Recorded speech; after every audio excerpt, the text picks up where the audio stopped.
Happy Thursday! It is the Prep Queen Pod. We are going for the next hour talking all things Thursday night football. We've got NFL previews with Tom Vecchio and NHL props coming up in about 10 minutes. Actually, 5 minutes. I'm a little late, and I'm late for a reason, a useful reason.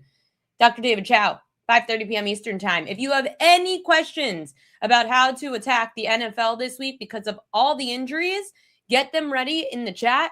Dr. Chow is going to help us. 5:30 p.m. Eastern Time. Update at 5:30 p.m. Eastern Time. I just wanted to tweet that out. Going to be very useful. We have so many injuries this week, so many motivational spots, so many non-motivational spots in the NFL.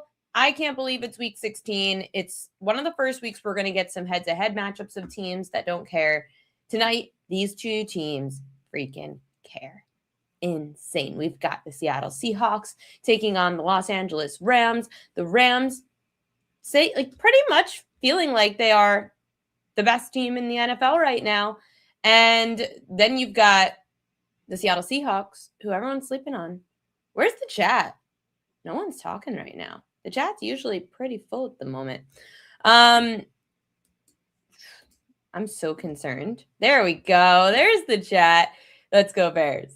That game's going to be huge on Saturday when you've got the Bears taking on the Green Bay Packers. Tomorrow will be a lot more of the NFL preview of props. I've got a few props that we could do a little bit early. And also, I've got something that's going to be so helpful for you guys. If you are a Prop Queen newsletter subscriber, a premium subscriber, you have it in your inbox already. If you are a free subscriber or you don't subscribe at all, you still can get this. But I'm going to talk about it at the end of the show. After all of our guests, I will tell you guys about the NFL cheat sheet and what it does and how it's so helpful. But definitely going to be super helpful for all of you guys.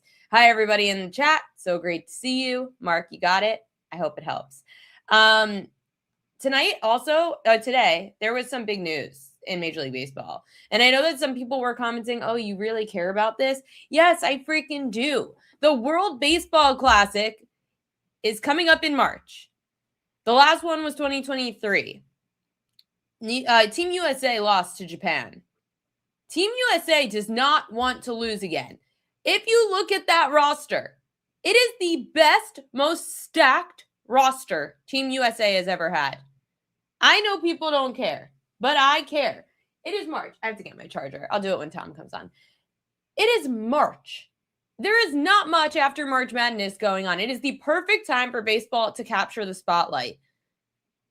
Not only is Team USA led by Aaron Judge, today, the big news, Team USA got Tarek Skubal, the Cy Young winner, to join Team USA. So now your starting rotation has Paul Skeens and Tarek Skubal in it. You've got David Bednar and Mason Miller to close out games. You've got some of the best bats in baseball. Aaron Judge, Bobby Witt Jr. Why am I blanking on more of the names right now? I just made a whole video on it, and now I'm blanking on the rest of the names. So we've got a ton of big names filling out this Team USA lineup. I'm really excited about it. I don't know if they're going to give us the option to bet it, but we do know that Japan has been pretty much top 3 every freaking year of the World Baseball Classic. Team USA won its first in 2017. They've missed the finals a few times. There is no way, if you look at this team, there is no way that in March, Team USA can lose before the finals. There's no way. They're that freaking good this year. But that's in March, so who cares? I just care. I was really excited, and I've been missing baseball, especially after yesterday. It was just such a dud slate. We had a few NHL games, a few NBA games, but not much. And it's also funny that the Knicks are not going to be raising a banner in Madison Square Garden like the Lakers did. And I don't know if you guys saw my video because I wasn't on yesterday, but on Tuesday I posted it. If you're looking for a future, just based on a silly, short amount of trends that we've got for the 2 years of the NBA Cup, the NBA Cup runner-up has done better than the NBA Cup champion the last 2 years. Last year, Oklahoma City Thunder was the team that lost to the Milwaukee Bucks in the NBA Cup. And who won the NBA Finals? The Oklahoma City Thunder. And Milwaukee sucked. I know they had a ton of injuries like to Dame Lillard, but they still didn't happen. Then you look the year before, the Los Angeles Lakers, they beat the Indiana Pacers in the NBA Cup. The Lakers did not make it out of the first round of the playoffs that year. And the Pacers ended up making it all the way to the Eastern Conference Finals, getting swept by the Celtics. They still made it that far. The Spurs are 13-1 to win the Western Conference. Just saying. Just saying. Coming on the show now, we've got to get some Thursday Night Football action. We've got to get some NHL action, a preview into the NFL Week 16 slate on Sunday. It is the one and only Mr. Tom Vecchio. Hi, Tom. I don't think I hear you. No, I'm muted. I was muted on mine. There you go. I thought it was me. No, it's me. Yeah, World Baseball Classic, like you said, in March. It's good to see. We want to see the best talent there. I'm excited. I will say when you refer to Team USA, I immediately think of the Olympics and Team USA hockey going for a gold medal, which I desperately want to see.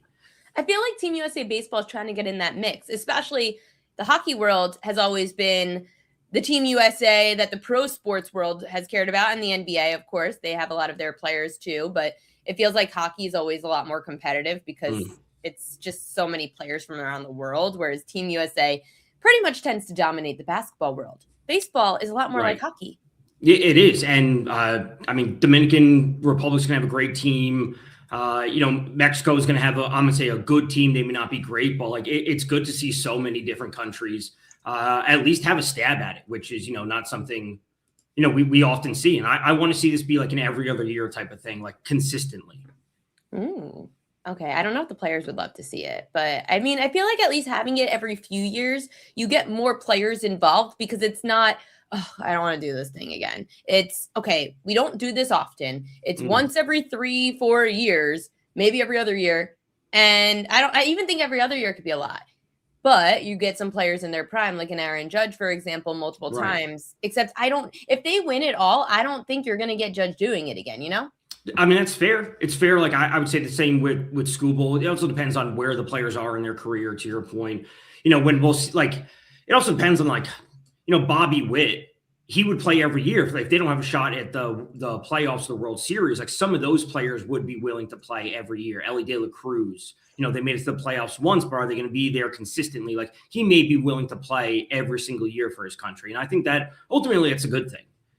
It's a great thing that this year we're just seeing all of these Team USA players really stacking behind because losing the way that they did to Japan was so heartbreaking. It was so close. Japan was an absolute gauntlet. They still will be. Ohtani will be back. Yamamoto will be back. Imanaga will be there. Plus all the other Japanese players that we don't even know about that are better than half of probably our major leaguers because it's Japan.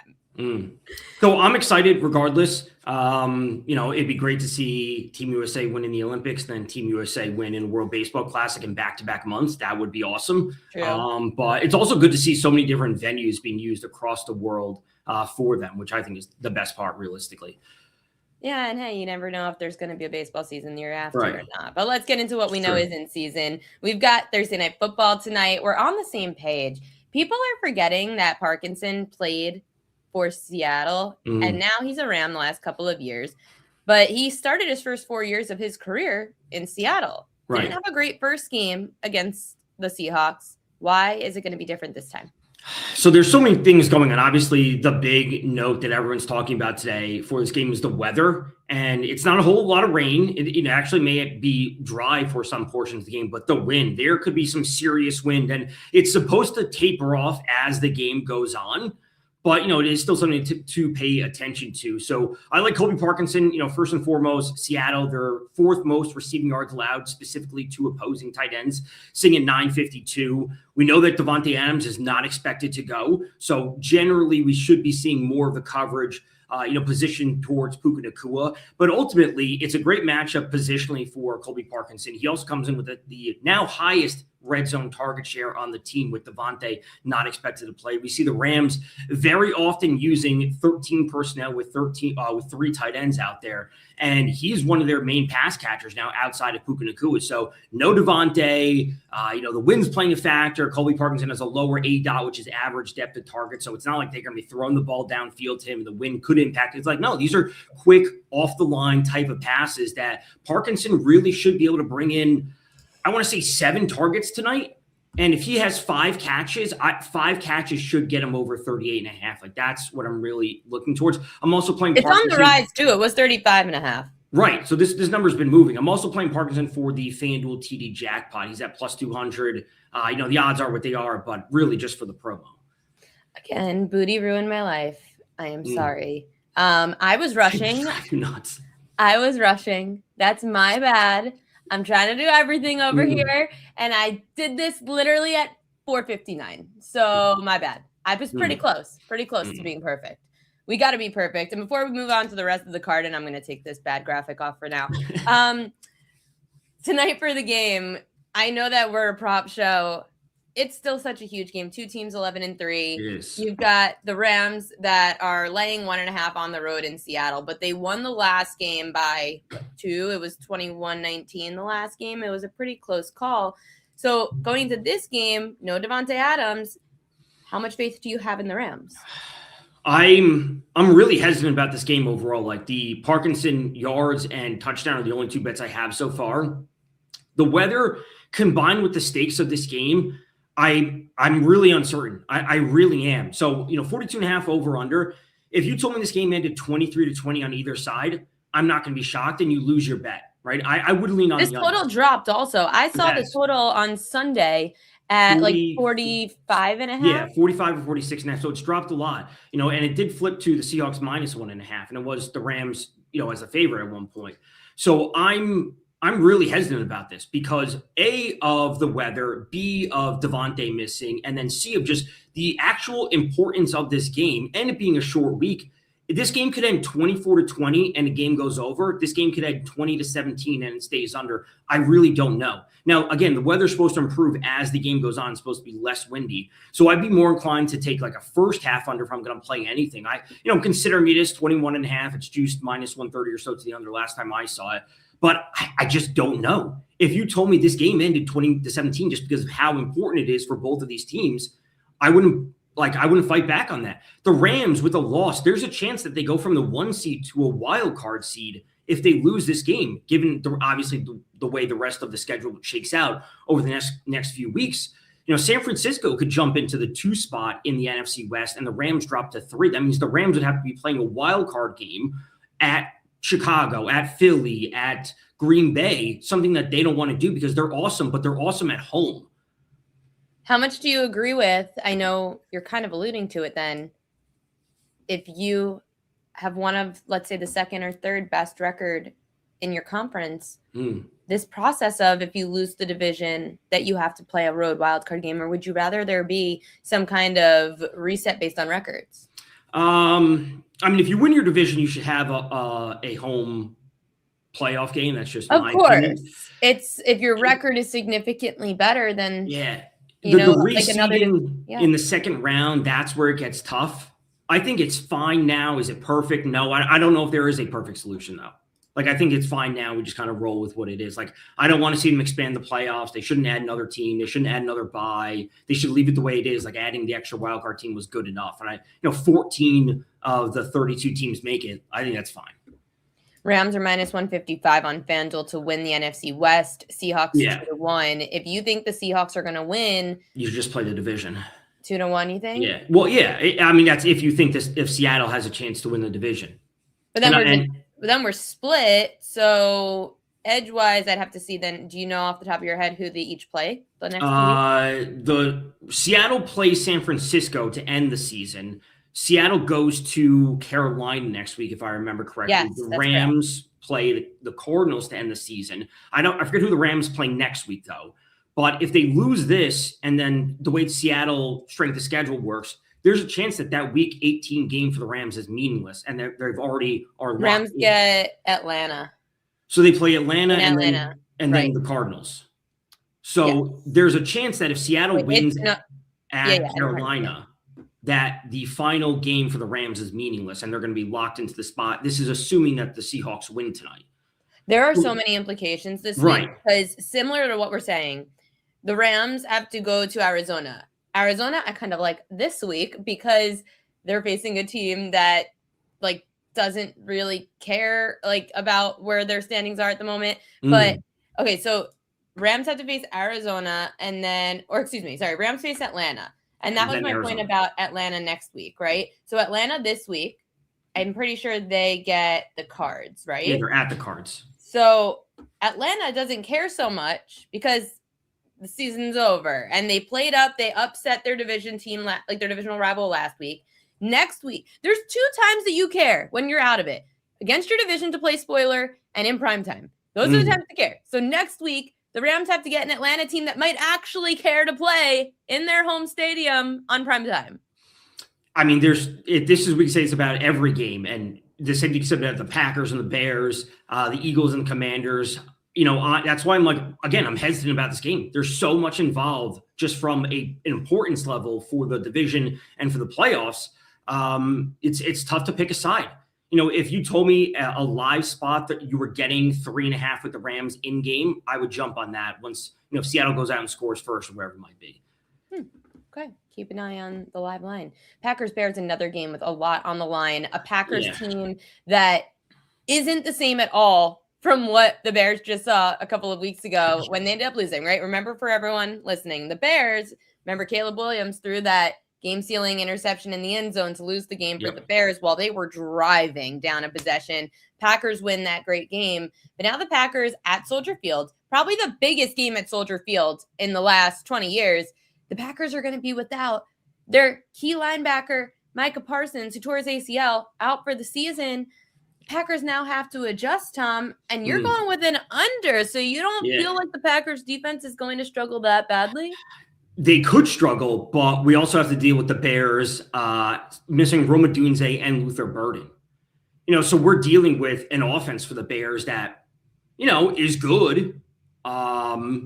But I don't think it's amazing, and I didn't think it was amazing when they're at full strength, and now they're missing 2 of their top wide receivers. So it's going to be DJ Moore, it's going to be Colston Loveland, it's going to be DeAndre Swift and Kyle Monungai. But again, we're talking about like a classic NFC North matchup. This game, this game is on Saturday. It's not on Sunday. We have to remember that. So I'm just looking at, yes, the Packers are depleted on defense, but the Bears are depleted on offense. And the offense isn't amazing to begin with. So where are the points going to be coming from if you're missing your 2 top receivers? It's going to be DJ Moore and Zacchaeus in 2 wide receiver sets. They're probably going to run 2 tight end personnel with Loveland and Cole Kmet. And then it's going to be just a mix-in of Swift and Monungai. I don't know if there's going to be consistent offense really on both sides. And the Packers, I don't know if they want to turn this game into a shootout because they can't rely on their defense. The Packers could go into games saying, yeah, and even if we struggle on offense, and score 17 points, our defense will hold them to 13. But that's not the case anymore for missing Parsons. So they don't want to turn this into a shootout. They want to turn this into a slower ground game. And I think that really leans towards the under. Yeah, and Louis Creech's point, he said forecast 20 degrees, cold division under sounds right. I mean, and it is a short week. Again, this is Saturday. So it's only a day. It's not Thursday short week, but it is a short week. So cold game. There's going to be no precipitation, at least last that I saw. It's just going to be a cold Soldier Field game. Give me the under between these 2 teams either time. And again, that's where the line is. If we get a 23-20 final, that's what we should be seeing. King KT said, should I start Breece Hall or McMillan? If Tet's good to go, I don't know how you don't start him. I have no faith in the Jets offense to do a whole lot of anything. So I'm a big Tet McMillan fan. I think he's awesome. He's obviously one of the top candidates for Rookie of the Year, at least offensive Rookie of the Year. I think you should absolutely be starting him. And then in hockey tonight, you're also looking at this play, the Bruins-Oilers over 6.5. That's my bad. Explain. Really straightforward. Both teams are in the top 10 of the league when it comes to scoring. Both teams are in the bottom 11 of the league when it comes to goals allowed. The Bruins are surprising me this year. And I thought they would be, maybe fighting for a wild card. They'd fall a few points short, but they're getting a lot of scoring from some of their depth players overall. And obviously the Oilers are the Oilers with McDavid and Draisaitl. No matter how bad the goaltending and the defense is for the Oilers, they can still go out and score a ton. So, I see this as largely a coin flip. The Bruins are getting plus money at home, so I would lean with the Bruins certainly. But this game ending 4-3 on either side is absolutely on the table. Okay, guys, I was wrestling today, and it is taking the over on the Bruins game. That's my bad. Whatever. And then it happens. And then I also messed up saying Michael Parsons was a linebacker. He's a defensive end. I got it. I was trying to send Dr. Chow his link This is what happens when you try to put. It's a one-woman show. You're doing it by yourself. I know. It happens. It's take the over in the hockey game. Over everybody. Bruins Oilers tonight. That's what I like. There were some crazy moves that happened throughout the NHL, Tom, in the last week. Where are you going to have to adjust? Which teams? Who are you just waiting to find out about? Who are you going to back some of those moves? So as of now, nothing. What's today? Today's the 18th, right? So in 3 days, there's the roster lock for Christmas. There's like a week where they can't make any moves. So I'm still waiting for like the big trade to come through, which I'm not sure what it is. It could be from the Rangers moving off of Artemi Panarin just because the Rangers are terrible. He's on expiring contract, all these sorts of things. I'm still hesitant to back any team. The Avs are absolutely unbelievable. They are the best by far, but you're never going to get a good number if you're betting into one of their futures. So I would look there. I would look to fade a team right now like the Lightning. They are certainly struggling. I think they will be fine when it's all said and done, but I wouldn't look to back them at a heavy price at minus 150 money line. I think looking to continue to back the Islanders, especially when we're getting good prices on them, is good. I think that the books and the public still haven't bought into them fully, but they are a good team. They will be pushing for a wild card. So it's nothing too crazy to start the season, but I'm just waiting for the Olympic break and the trade deadline. Those are the two next things I'm looking for. And yeah, the Habs are really good, and I think they should continue to improve. They have a ton of young talent, and I think they're going to be here every year moving forward. For hockey, you said you're waiting for the break. The Olympic break. When you say you're waiting for it, what do you mean? So, like, just for a little bit of a larger sample size for teams to settle in. And when we see breaks like this, especially teams that don't have a lot of players going, like the example I use is last year when it was the Four Nations tournament. After the Four Nations tournament, which was, like 3 weeks essentially, it was kind of like a test run for the Olympics. It was so good, by the way. It was. The Flyers brought back, I believe it was 5 or 6 players off of IR, back for the first game. So you're getting like a third of your roster back. Like that injection of talent is so much. So teams that aren't sending a ton of players to the Olympics, them getting healthier, essentially resting for 3 weeks, is something not every team can do. So mediocre teams that don't send players, when they come back, they'll be ready to go, and the continuity will still be there. And it's not like any of their players are being banged up or worn down. So I want to back mediocre teams that don't have a lot of players involved as long as I'm getting plus money, because they should be ready to go. They should be looking at it as an opportunity to say, we can now jump on teams and take points because they were missing so many players. They're now worn down on extra games. Now, speaking of teams that at least in their in-season tournament, they didn't have to worry about, I guess, extra games per se, just more competitive, the NBA Cup. I know you watch basketball, but you've been kind of staying away from it. The Knicks winning the Cup, how do you see the teams like the Knicks, the Spurs, any differently, if at all, throughout the season? I would say this isn't as much for the Knicks. I would say this is more of like a building moment for the Spurs. Like this is like a little taste of postseason where the Knicks have been to the conference finals. Yeah, they haven't gotten, over the hump to the finals, but like they have veteran players. The Spurs, this should be something that like galvanized them as a team. It's like we struggled a little bit but then we got to the end. We didn't overcome it, but like what can we learn from that? And like that's a team that, I think we will see. The books obviously never give us a favorable line, but we have to find ways to bet them. And that may be a team total because they're scoring more. There may be something to do with their defense because they're learning how to play in more important games. Something along those lines is what I would ultimately look to take away. Tom Vecchio, catch him at Tom_Vecchio1 all over social media, especially on X. Are you going to have an anytime touchdown prop for us for the weekend? For the weekend, I mean, maybe I will tomorrow doing a show from 7 to 9 in the morning. So I'll do that. Saturday, I'll be live 4 to 8. Sunday, I'll be in studio from 1 to 4. So I'll have all my picks will be on the shows. So it's always there. Catch him over at Sports Grid all those different times. And I'm sure he'll update you on his X page, Tom_Vecchio1. You are the best. Good luck tonight and this weekend. I'll see you next week. Of course. Thanks for having me. Coming on now, we've got the doc himself. And if you don't know, it used to be Pro Football Doc. But now it's SICScore.com, SIC score.com. You can check out all the different ways to take advantage of injuries throughout the NFL markets, NBA, Major League Baseball. He's ventured into all sports. But Dr. Chow, his specialty is the NFL. Obviously, it's being a doctor, but he was the Chargers doctor. And his boy, Phillip Rivers, is back in action, and I can't wait to see what he thought. Dr. Chow, it's been a while. Happy football season. I haven't seen you since the start of it. I know. I haven't seen you since the Ravens were up here, and then they were down here, and then they were up here. Oh, you mean in the same game? They were up here and down here real quickly. I actually want to abandon the season, to be honest. Yeah, well, they're still in it. In it is good, right? In it is good. You were on McAfee this week? I actually wasn't on McAfee this week, but Pat and Peter Schrager shouted out Six Score, and so what we were saying related to Patrick Mahomes and otherwise, and some injury stuff. So I was not on it. I mean, this week, but featured. Well, talked about, hopefully in a good way, but talked about. How about that? Let's talk about Patrick Mahomes. Obviously, he just underwent surgery, so that's done. What is your timetable for his return?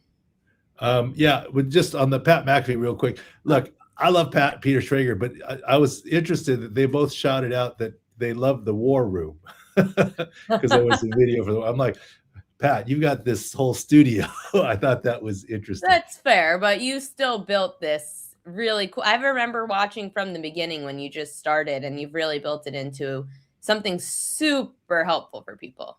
Well, and I'm quietly proud of the fact that, you go on Sunday Night Football, and a good part of the intro and during the game is, let's look at this Chiefs O-line with injuries here, here, here, here. And that's what's changed over time. Like, there's more attention to the injury side.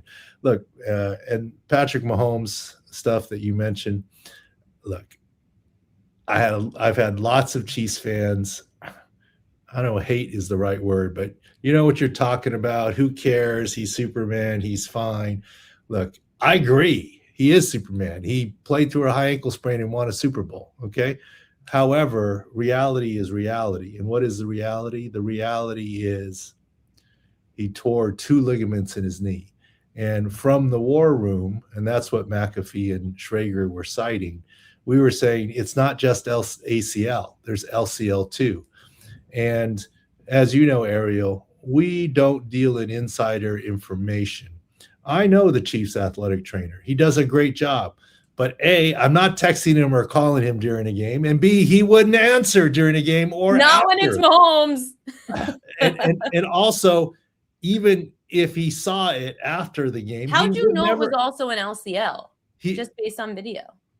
Well, just the way that his knee moved. The comp was actually Carson Wentz back in 2017 when he was with the Eagles playing the Rams. Week 14, LCL and ACL. And Patrick Mahomes, week 15, LCL and ACL. Now, we just went by video. We had worry for ACL and LCL. And the next day, and this is the contextual clues, that's hard. I mean, we're proud that there's actually a number of young doctors, therapists on Twitter that do injury analysis. And I'm proud of them all, and good for you. My unfair advantage is not only have I studied the video and looked at players, knew exactly what it was, and then went back and looked at the video. Now I don't know what it is. I'm just looking at the video. But just the insider knowledge base. For example, we were saying LCL, and then they said Mahomes was going for a second opinion to Dallas. And that set off buzzers in our head where, okay, why Dallas? Okay, it's not far from Kansas City. But there's the Dallas doctor has done what? Jalen Smith's LCL posterolateral corner coming out of college. Rashee Rice's combined ligament injury LCL. And Travis Hunter's recent isolated LCL. That to us was saying, they are indeed worried about the LCL. And then during Monday Night Football at halftime, when his surgery was announced, we went, for sure it's LCL and ACL, because that's the only reason you would do surgery that quickly is to repair the LCL. You don't normally do surgery that quickly on an ACL. Micah Parsons still hasn't gotten his surgery as of today on Thursday. You know, the average person would think because it's Patrick Mahomes, they wanted him back so quickly. That was where my brain went for why it happened so fast. No, that's not it. It's because the LCL is a repair, not a reconstruction. And you want to do it before more swelling or scar tissue set in to be able to reproduce anatomy more anatomically and more easier. So that's the reason why. Carson Wentz had surgery, I believe it was 2 or 3 days, right? Micah Parsons, same day as Patrick Mahomes, still hasn't had surgery and probably won't for a week or two or more, right? And so those are some of the insider knowledge things in terms of what's happening, and gives us sort of the advantage as, you know, former head team physician and looking at things. We look at things a little bit differently, but, you know, and then, Well, of course, this question's interesting below. RG3 was saying Mahomes should sit out all of 26 to really heal. What are your thoughts? Well, if you want to be 100% healthy, the average team in the NFL would be hard-pressed out of the 53 to line up 22 players, 11 on each side. It's week 16 now, okay? Look, is RG3 correct? If you want Mahomes to get to 100%, should he wait till 2027? Yes. Look, Carson Wentz said 18 to 24 months before he was good. Sorry, I have a tickle in my throat here. It's okay. It's the worst feeling. But that doesn't mean that you couldn't play, okay? And 100%. And Mahomes is going to want to prove that he can. The hard part is, like you always said, it's not just up to Mahomes. It's up to the three, right? The GM, right, the agent, and the owner? The player slash agent, the doctor slash therapist slash athletic trainer, the team, owner, GM, head coach, etc. Those are the three entities. Mahomes going to want to play. The question is, when he is cleared to play, will the team say, okay? Will the team say 85% Mahomes, sounds good to me, let's roll? Or will the team say 85% Mahomes, let's wait till he's closer to 100 because it's just not worth the risk and he has many more years left in him. Let's not, have something and have a setback. In fairness, Carson Wentz, I said, would not be ready week 1. He wasn't. By week 3, I was a little surprised that they did have him play. And if you remember, that year in Philadelphia was not a great year for Carson Wentz. And then he ended up with a back issue and ended up the season not playing for the final games of the season. I'm not saying that it's destined to be aggravation if Mahomes comes back. I know this. Let's just tie this all together. Return to play is always very subjective. Okay, think of it this way. I always like to give good news. So it sounds like I'm giving bad news when I say, it's okay. We're all pessimists over here. Patrick Mahomes won't be 100%, no possible way for the start of next season. Does that mean he's not going to play? Not yet. Think of it this way. I will say this. I guarantee you that Patrick Mahomes, for week 1 of this coming season, if he chooses to play and the Chiefs let him, will be more mobile than my friend Philip Rivers has been last Sunday and will be this Monday. And I say that in How did Phil look for you? You are close to Philip Rivers. How did he look in his first time back in 5 years? I love Philip Rivers. I was texting with him on Sunday when Daniel Jones tore his Achilles, saying, has Shane texted you yet? And he texted me back saying, I saw the injury. He goes, I might have to go out. Not sure that I could do it. I might have to go out back here in a little bit and throw it around and see. Okay. And I mean, how did he look? Look, like someone who's 44, a few lbs heavier and a little out of shape, but still quick release and mentally there. I mean, I wish this happened good? 2 years ago and he was ready in training, right? Kind of thing, but clearly gave the Colts the best option. I texted him this week and I said, I was always worried about how sore you are after the game. I said, how sore are you? He said, actually not too bad. That's pretty good. That's and I literally said to him, so close to the fairy tale, but the dream is still alive, right? I mean, they almost beat Seattle. The dream's still alive. He's going to play Monday night. He's the starter, and we'll see what happens. See, you got to understand, the arm is the last thing to go. It's everything else. Okay, think about this. Jerry Rice is 60, I think, somewhere like that.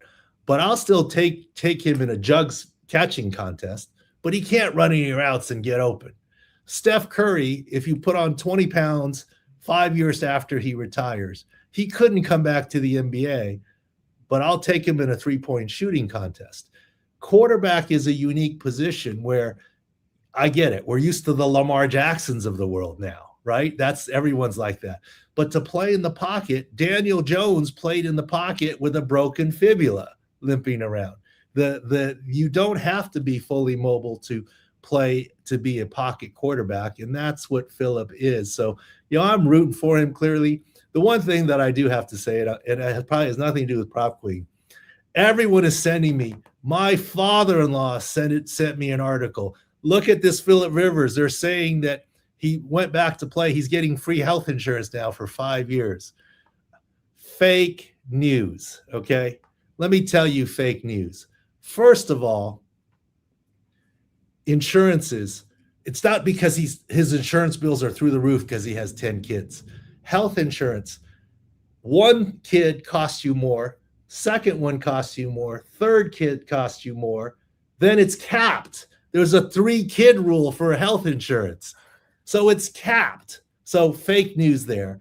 Second of all, Philip Rivers is a full-time employee at St. Michael's as a coach. It's a Catholic school. The Catholic schools have good health insurance for their teachers and coaches. He already has health insurance. Third of all, yeah, it's a fun story, but you have to remember, and I knew this, that there wouldn't be a contractual issue.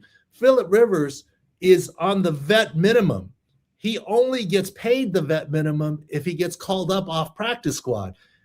Don't you think he could have negotiated a $500,000 or $1 million bonus to sign? That would have paid for a lot more health insurance. It wasn't about the health insurance or the money. The guy's made $200+ million. He just loves football and loves this chance to help his friend Shane Steichen. So all this health insurance stuff, although technically it may I love that he's proved a point to the kids in his high school, though, saying, don't be afraid. I was afraid. I went out and did it anyway. That was such a great, valuable lesson. Yeah, and everyone saw him fall down. I tried to defend him he fell down right at the logo. And the logos, when it's moist with the paint, is slick. So he slipped because of the logo. Okay, the awkward fall and the little slow getup might have been because he's 44. But, I love the guy, great attitude, really rooting hard for him. And I'll tell you something else looking ahead. I hope they win this game. But let me tell you, as Philip said, coming on the field in Seattle, I'm not here to save this team. I'm here to be one of the guys, and if Seattle gets eliminated from the playoffs, is the day that Philip will remove himself from being the starting quarterback. Maybe he'll stay on and help coach the young guys, be it Anthony Richardson or Riley Leonard, but he's not going to insert himself as the starting quarterback if the Colts are done. It's not about his ego. It's about trying to help guys. Against the 49ers, his defense can do the trick, but a defense that definitely needs a little help is going to be the Green Bay Packers this week, Dr. Chow, because they're going to be without Micah Parsons. How does SixScore.com rate the Packers defense now going up against the Bears? What holes? How can we take advantage of it? Well, the Bears are the healthier side now. A few weeks ago, with the linebacker issues, all but one are back, and the final one might be back. Their cornerbacks are back for the Bears. So the Bears are a lot healthier now than they were a few weeks ago, whereas Green Bay, Delta-wise, week to week has gone the other way. Obviously, Micah Parsons, but also they've got some secondary, and Quay Walker's been in and out a little bit as well. But the Bears do have some wide receiver issues. We've been saying all along, don't believe in Rome Odunze. You can't rest 1 week and get over a stress fracture. And what happened? He was activated and then pregame re-injured it. And his season, quite honestly, may be done. He's out this week again. And Luther Burton, the ankle sprain, is likely out. So Chicago has a couple issues, But Green Bay also, their center has been out, and Zach Tom may be out again, their right tackle. So arguably their two best offensive linemen are out. So Green Bay has more health issues than the Bears. Ravens, Patriots, selfishly, I actually do have a question for both sides. I'm going to ask the selfish question first. Rumors swirling. Lamar doesn't look like himself. He's not playing like himself. I know they played well and shut out the Bengals. I still didn't feel that the Ravens played to the best of their offensive ability. Lamar's moving well. It doesn't seem like he's seeing or throwing the ball well, at least for me. What have you seen out of Lamar? Look, you follow Lamar very, very closely. Too closely. From a health perspective, I believe Lamar Jackson is fine. What else is going on? Hard for me to say. I just make observations. For example, when the Houston Texans put veteran running back Joe Mixon on non-football injury, I went, bing, something's not right there. And look at what's happened for this season. Something's not right. We don't know the whole story. There's something not right, no offense, in Baltimore. Let me make the observations. I love Jim Harbaugh. I don't know John Harbaugh at all personally. You hate John. I'm just kidding. I don't know him. From a doctor, from what you do perspective, you hate how he's so secretive. Oh no, I can make a case that I love it because it gives us things to talk about. True. Right? I'm saying John Harbaugh does do a lot of coach speak. You don't know when he's bluffing or telling you the truth, which makes Lamar's always sick. He's always sick on Wednesdays and Thursdays. Okay, so for Lamar, think about this. I'm just making observations. I don't know. John Harbaugh is an excellent head coach, and he's on top of things. I personally don't believe that he didn't know that Lamar Jackson was full practice after the hamstring and, I didn't know someone else did that, okay? I don't know what happened there, but there's more to it. And then every week it's been, our joke is head, shoulders, knees, and toes, like the kid song, right? I mean, different body part and 1 day of rest for Lamar every week. Wouldn't it be easier if he was just listed as vet rest, not injury related? But instead, every week it's a different body part. It's inviting the questions of his health. So I don't know what's going on there, but there's something is not completely smooth in that building. Is just my from the outside observation.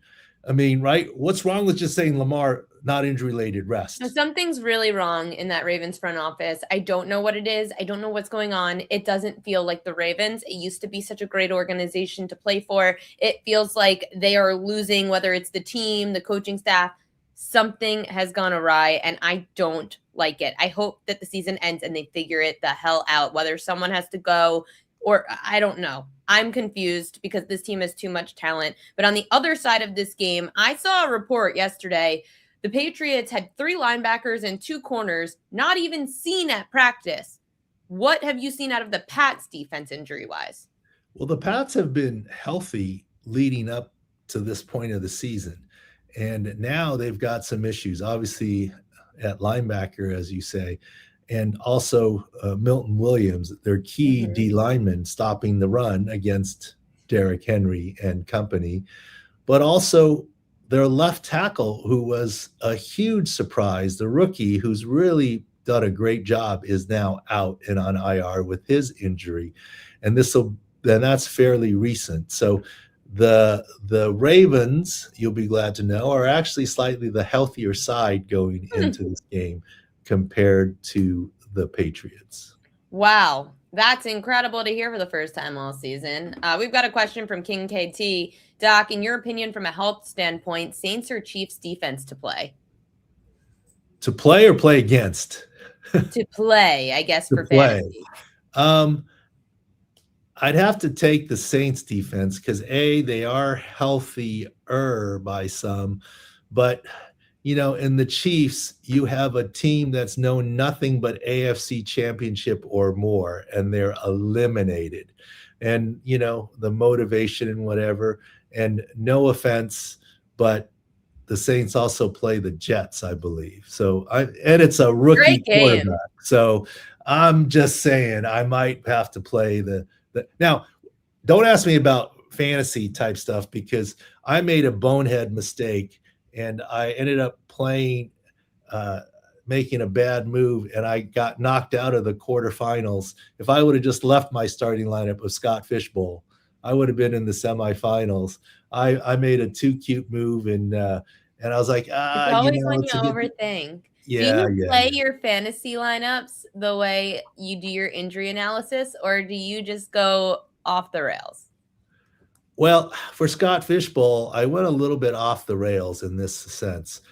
I don't do a lot of fantasy. I mean, I'm not a fantasy expert, but Scott Fishbowl, I don't know if you did it this year, Ariel. I've done it a few years ago. Okay, this year, the scoring was PPR 2.5 points per reception with a tight end premium of 3.5 points for a tight end. So I literally, and it was a positionless team. You could only have 2 quarterbacks, but everything else was open. So I averaged playing 7 tight ends a week because if you're getting 3.5, look, 5 catches for a tight end automatically is already times 3.5 is already pretty darn healthy, right? That's, 5 is already 17.5 points just in catches, an extra point for a first down, plus the yardage. You're in your 20s if you get 5 catches. If you get 9 catches, you've got a huge day, right? Wow. And so there was a value on receptions. And so I went now the early part of the season, I wasn't as good because I had Brock Bowers and George Kittle on my team, and they both had injuries. But once they came back, I was pretty solid. And that was just sort of a scoring weirdness. Right. So was I off the rails? Yeah, I drafted a ton of tight ends. Probably the only tight end I didn't have that I needed was like Trey McBride. I mean, I was loaded with tight ends, but I just didn't get them, kind of thing. That's fair. I don't want to keep you too long. I know there's a million injuries that just happened and that we could talk about, but I know everyone could go to sixscore.com, check that all out. What else is there for people to see? I just want you to give like a little bit of a blurb as to what they can expect from what you guys do. Well, I think the most useful thing might be to look at the player edge, especially for prop stuff. You're the prop queen. I'm not suggesting our player edge is better than your intuition and your analysis, but I think it can augment it. And what I mean is, I believe we're really the only place, instead of looking at the health, how healthy is this running back? For example, how healthy is Tony Pollard last week? That was one of that indexed higher. Well, he's fine, but the San Francisco 49ers run defense was not, right? So literally we'll take a running back at like Tony Pollard and say, what is his health? Or DeAndre Swift with a groin, what is his health? But what's the health of the Bears offensive line against the health of the front 7 of the Green Bay Packers, right? And for a wide receiver, we'll take in the health of the quarterback, the health of their O-line, especially the tackles, against the health of the corners that he might face. And so it's not just about the health of the fantasy or the prop player, it's about the health of who they face. And I think that's what the player edge will do for you pretty quickly and efficiently to sort of confirm some of your thoughts. That's probably our best tool. I love it. I use it all the time, especially finding the holes on the field map as well, where you could see the holes in each offensive, especially on offensive line, defensive positions as well. We don't talk too much about. And I know the chat right now, again, before I let you go, is having a discussion. What do we know about Davante Adams tonight? Davante Adams is not playing tonight. We ruled him out on Sunday when he Is it that bad? Like, is he going to be back, or you think they hold him out? Look, the only thing I'm surprised about Davante Adams, they listed him as doubtful. I think he's out, okay? And we said that on Sunday when we pulled up because he came into the game with a hamstring strain, and then he aggravated it. How's he turning around and playing on Thursday? It's not happening, right? He aggravated it. He didn't finish that game. It's not happening. He's not playing. Look, at this point in time, it's good news if he's back 100% for the playoffs, right? And this is the problem here. players and fantasy owners and players themselves, fans always want the player to return. Let's go. Let's go. Lamar, hamstring. You're not ready yet? Come on. 85% is good enough. Let's go. Let's go. But if you play a little early and you re-aggravate it, now you're out for longer, right? And that's what's happened with Davante Adams, unfortunately. It's good insight, great insight from Dr. Chow. Make sure to check it out at sixscore.com. Him and his team do an awesome job. And throughout football games, especially Football Sunday, make sure to follow him at Pro Football Doc so you can get all the live videos right then and there. Like, hey, Patrick Mahomes also probably has an LCL issue. That's where you get it on Sundays. That's where I saw it, and I was like, what the hell's an LCL? Dr. Chow explains it. Doc, the chat loved you. They said thanks so much for a completely different insight on the game. And again, you guys can go get that subscribing to sixscore.com. Dr. Chow, I'll see you soon. Okay, bye-bye. Dr. Chow's the greatest. Now we've got to get to, I have propaganda actually. Propaganda most bet on props tonight in Thursday Night Football. Wait, propaganda time. I need someone to tweet for me during the shows. This way I don't have to do it myself. Anyway, we've got some propaganda.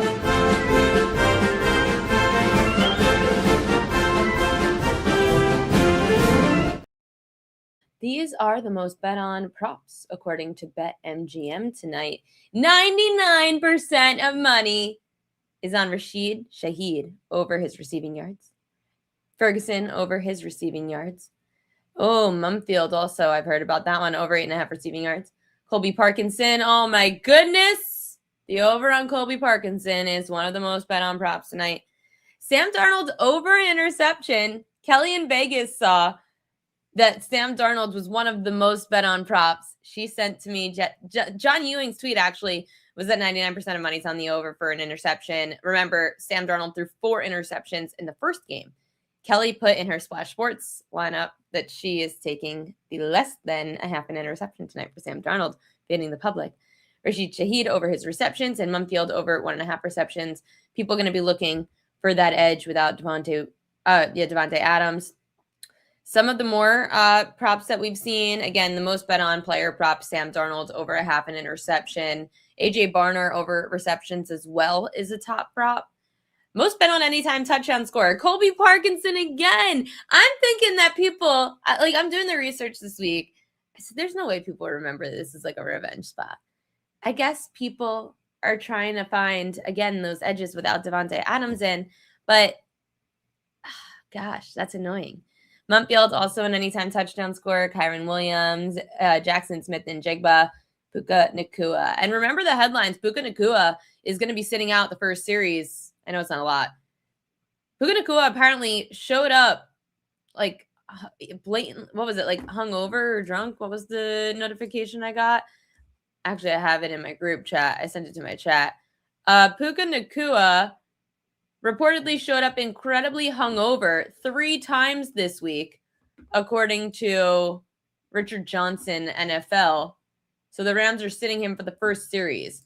He also was under fire today because yesterday actually, because he was doing an anti-Semitic dance and was on a podcast about a lot of anti-Semitic things. So they also condemned that. So it was clearly a big issue for Puka Nacua this week, plus the injury to Adams. So there are a lot of problems going on over there.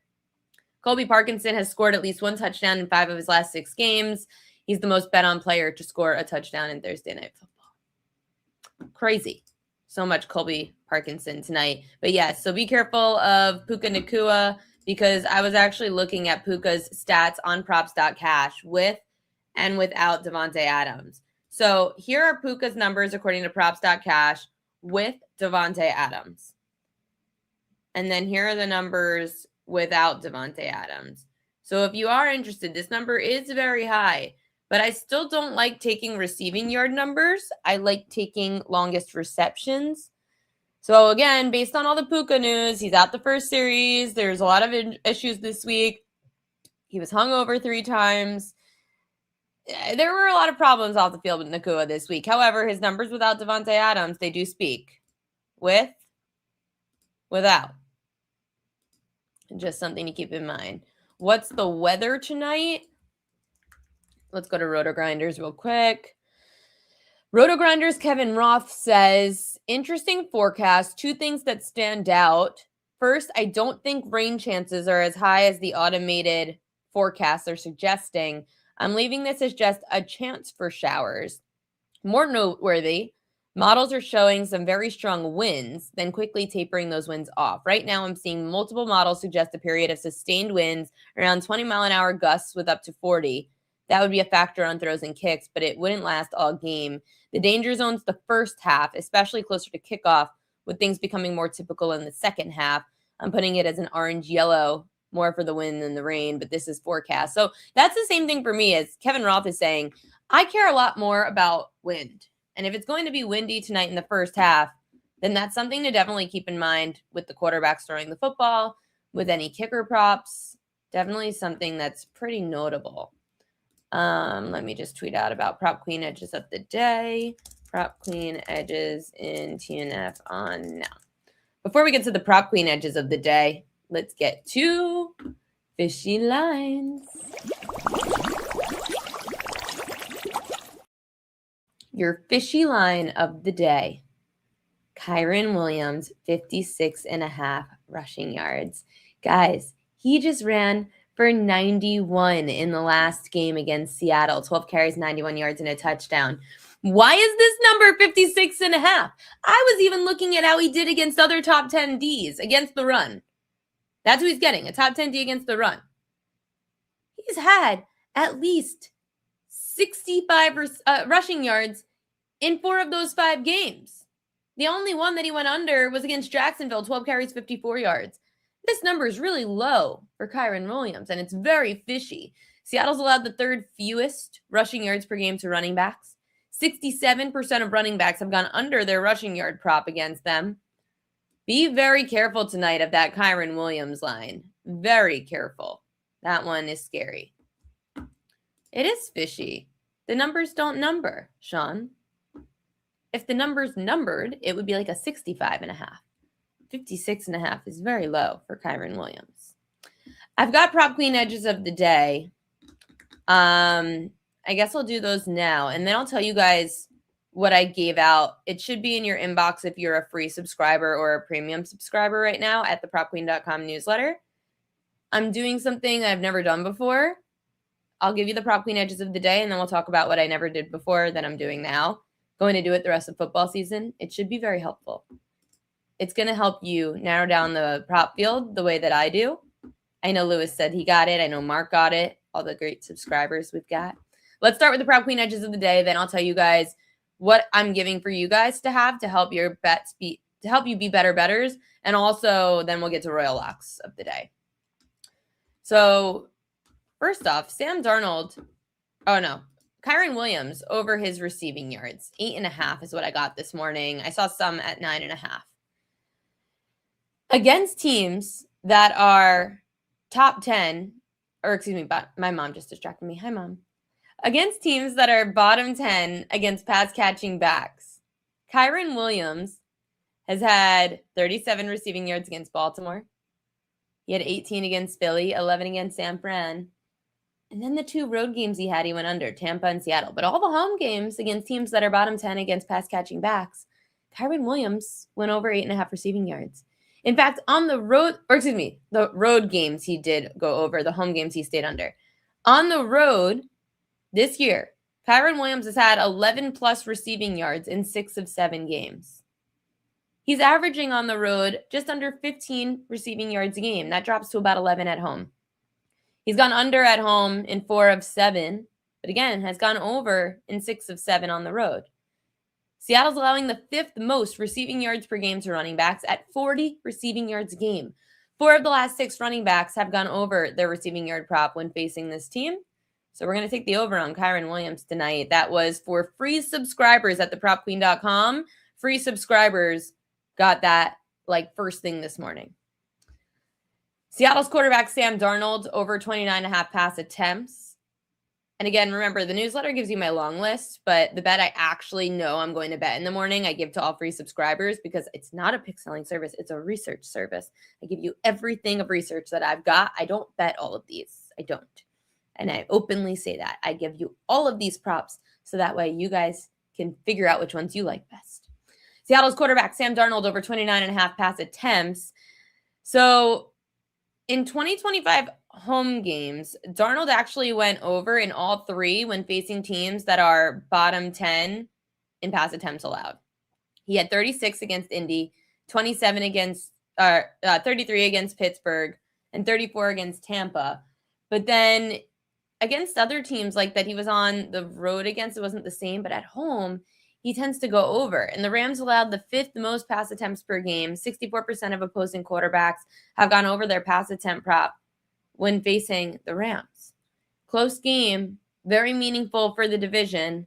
Sam Darnold's going to throw the football.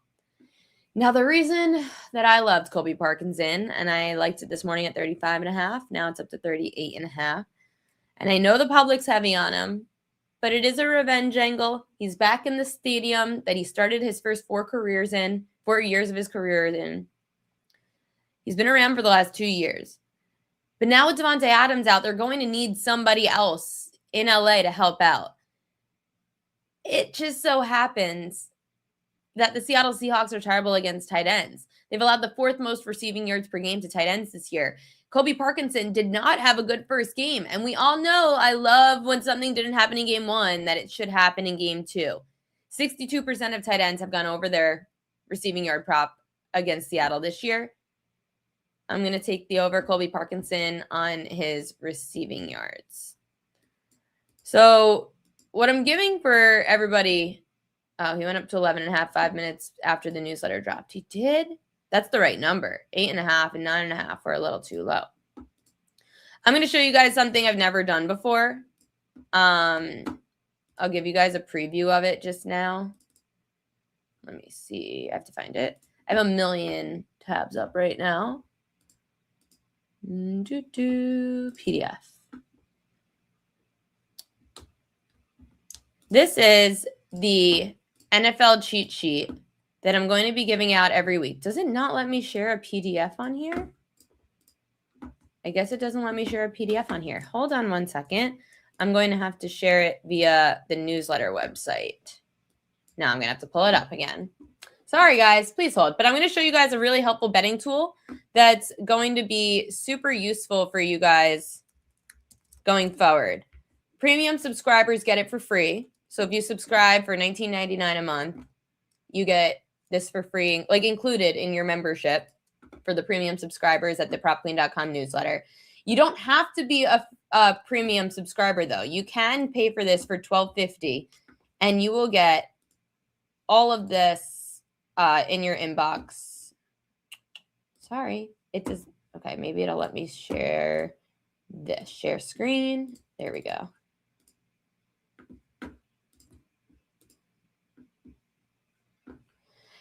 This is the Prop Queen NFL cheat sheet. So this is going to be for every week going forward. I've got this cheat sheet. It's a guide where basically I give you my rubric for betting each week.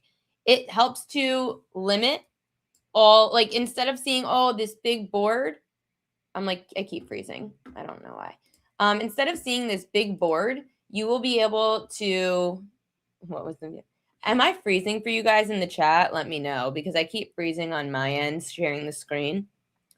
So this cheat sheet basically shows you the exact outline that I create for myself every week. I look and compare the teams that have the top and bottom defensively. Okay, I'm not freezing. Thank you, King K. The teams that essentially, I'm finding the defensive holes in the matchup every week. So, for example, this game, Thursday Night Football, I'm telling you the best looks. I love Kyren Williams over because Seattle allows the 5th most receiving yards to running backs. I love Colby Parkinson because Seattle allows the 4th most receiving yards. But I said, stay away from Puka, stay away from Kyren rushing yards because Seattle's defense is very good against that. And then I say Davante Adams is doubtful. I am doing this for every single game in the NFL, limiting the props to show you where the defensive holes are on every single team. Now, all the way at the bottom of this, you can see where all the defenses struggle against running backs, quarterbacks. What I do, and I'll show you the example here. What I do on this cheat sheet, for example, right there, you'll see Kyren Williams. I don't know if you guys could see it. It's laggy. Oh, no. I don't know if it's just the document. I'm sorry if it's laggy. You could see it right here that I take Kyren Williams over his or under his rushing yards, right? 56.5. Now I copy paste from this part, defenses allowing, let's say, the least or most rushing yards per game, least rushing yards per game in that sense. I copy paste all these teams. If like, I'll copy paste all the teams, and now I paste it under the team, like Kyren Williams. So let's just pretend this says defense is allowing the least rushing yards per game. It's all the way down here. It is there, but I don't want this to lag. I would copy paste all those teams underneath the Kyren Williams under 56.5 rushing yards, like I showed you above. I would copy paste it, and I would now see how Kyren Williams does against all those different teams, similar to the one he's facing tonight. So I would copy paste. He's facing Seattle, third least rushing yards per game. I would scroll down to all where I see down here, least rushing yards per game. Nope, it's the quarterbacks. Least rushing yards per game to running backs. I would copy paste these teams. I put them underneath Kyren Williams up here. And then I see how he does against all those teams. And that's how I knew. I'm going to remove this because it's very laggy. Stop sharing. I don't think it liked sharing to a Google Drive, but we're back.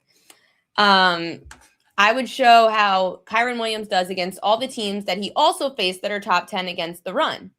Then you decide, is this a game, like what I want to bet? So for me, I'm not betting the under. That's why I called it a fishy line. I'm staying away because this is a better look at what I was showing you before. When I was looking through the numbers, Kyren Williams actually has gone over 56.5 rushing yards against good run Ds multiple times. So I'm staying away because 56.5 feels way too low for me, but then it's fishy because it's so low. I don't want to bet it. However, when you look at another game, like let's look at another team, or like I'll show you Sam Darnold. Now I'm just taking snapshots of it so it's not so laggy. This is what I did for Sam Darnold. So those, when I copy pasted from the bottom of the email, the PDF, the bottom of it, I copy pasted all the teams that have allowed some of the most pass attempts per game to quarterbacks. He played those 5. Out of the 10, he played those 5 this year. I noticed that at home against teams that are allowing some of the most pass attempts per game, at home he's gone over in 2 of those 3. Tampa Bay, he threw for 34. Indy, he threw 36. In fact, he's gone over in, 3 of the 5 overall. Plus 64% of quarterbacks went over their pass attempt prop. And then you compare home road splits. You realize Darnold throws more at home. I like to take all these factors into account. But where I start my process is finding out which teams are top 10 and bottom 10 in each statistical category. And that's exactly what you could find. I'm going to take a snapshot just so you could see another example from, let's say, Philly, Washington. I wish I could keep it open, but it's not letting me open the Google Doc. One more thing for you guys to see based on this cheat sheet. And I'm going to put a whole tutorial on YouTube that's a lot more concise because at least on YouTube it won't be laggy. This is what Saturday's game would look like. I have literally every game in this cheat sheet. So you could see here, Philly at Washington, the best looks because Philly's bad against mobile quarterbacks. Washington allowing a lot of passing yards, allowing a lot of passing touchdowns. So I'm showing you where the defenses struggle, and then you can see Philly, fewest tight end yards allowed. So I would fade a Washington tight end. These are all the different things that you could be looking at for every single game in this cheat sheet. So how do you get the cheat sheet? You could go to thepropqueen.com, go to the newsletter, subscribe. You can also, I'm going to post a link online that you could find it at. I wish I knew how to post. I think I could post a link actually in the chat right now, but I'm not sure if the chat allows you to have links. Let me see. View on website. I'm going to post it in here and see if you guys could click it or just copy paste it maybe from the chat. That's the link where you could go buy it if you are not a premium subscriber. But premium subscribers, you should have this link for free in your inbox. Free subscribers, or you could just go and subscribe. Oh, thanks, Mom. She said it lets you click it. You could go buy right there for $12.50. You don't need to subscribe. You could just buy the cheat sheet right now for $12.50, or you could become a premium subscriber for $19.99, and you get this included with all the other long lists of props I give out every day on the propqueen.com newsletter. If you have the link on the news for the premium subscribers, you should have access to the link. But if you are buying it for $12.50, it comes in a PDF document that you can download. So let me know if you guys have any issues, but you should be able. This is my first time doing it, so I'm trying to figure out exactly the right process. Marley's here already. She's like, it's past 6 o'clock, Mom.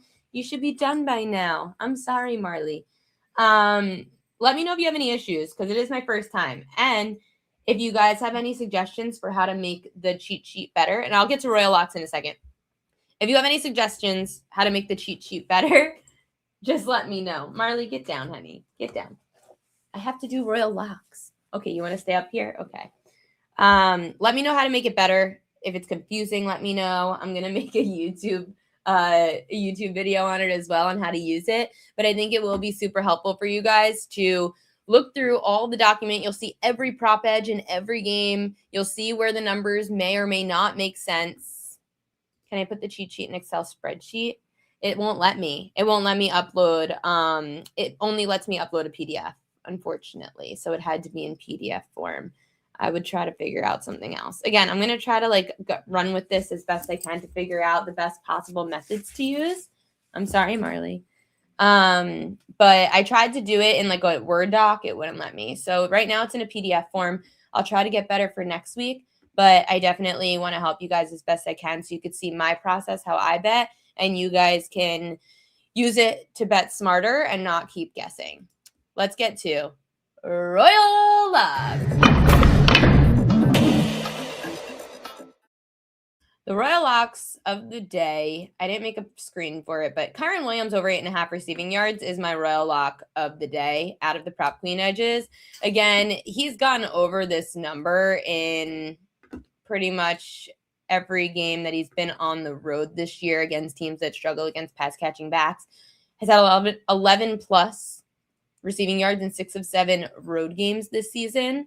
And he's getting a defense that's bottom 5 in receiving yards allowed to running back. So we're going Kyren Williams, Royal Lock of the day, over 8.5 receiving yards. You can check it out at my Pickett Sports site. Lewis Creech said the PDF link opened right up for him as a premium subscriber. So if you're a premium subscriber at thepropqueen.com, you should be able to get this easily. Again, you can go to the link I put in the chat and you could buy it for $12.50 at my newsletter account.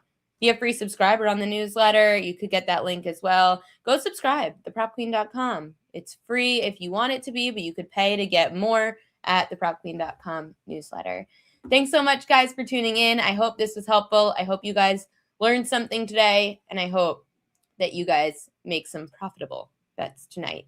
Thank you to Tom Vecchio, and thank you to Dr. David Chow for joining the show today. If you missed anything, everything always gets posted to the YouTube page at Prop Queen Media. Make sure to go subscribe and hit that like button so that we can continue to grow this thing. The more we grow, the more you guys get in your bankroll. And that's not because we get better at betting. That's because we have more tools and resources to use, like this betting guide. That is not only me giving you the answers. It's not the point. The point is to help you guys be smarter bettors, get better information, and not keep guessing. Good luck tonight. See you tomorrow.